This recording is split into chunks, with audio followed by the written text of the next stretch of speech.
आज आपण भगंदर या आजाराबद्दल समजून घेणार आहोत. नमस्कार, मी डॉक्टर अभिजित सावंत, श्री हॉस्पिटल चिपळूण. बरेच वेळा मला माझे रुग्ण पेशंट विचारत असतात की भगंदर हा वारंवार का होतो. त्याचं सर्वात महत्त्वाचं कारण म्हणजे या आजाराचं मूळ पूर्णपणे नष्ट न होणं. फक्त वरवर उपचार केले, कधी भगंदरची सर्जरी अपूर्ण राहिली तर भगंदर हा पुन्हा होऊ शकतो.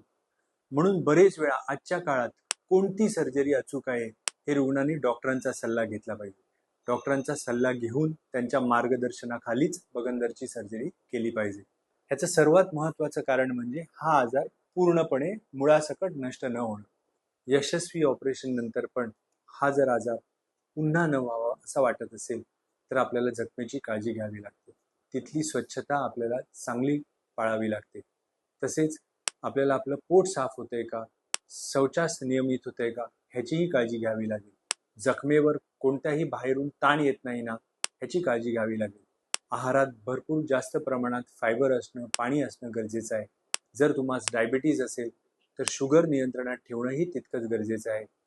अशा अनेक गोष्टींमुळे भगंदर हा पुन्हा होण्याची शक्यता असते आणि म्हणूनच कायमस्वरूपी तुम्हाला आराम हवा असेल आणि योग्य निदान आणि योग्य उपचार आणि डॉक्टरांचा सल्ला हवा असेल तर सी हॉस्पिटलशी संपर्क साधा. धन्यवाद.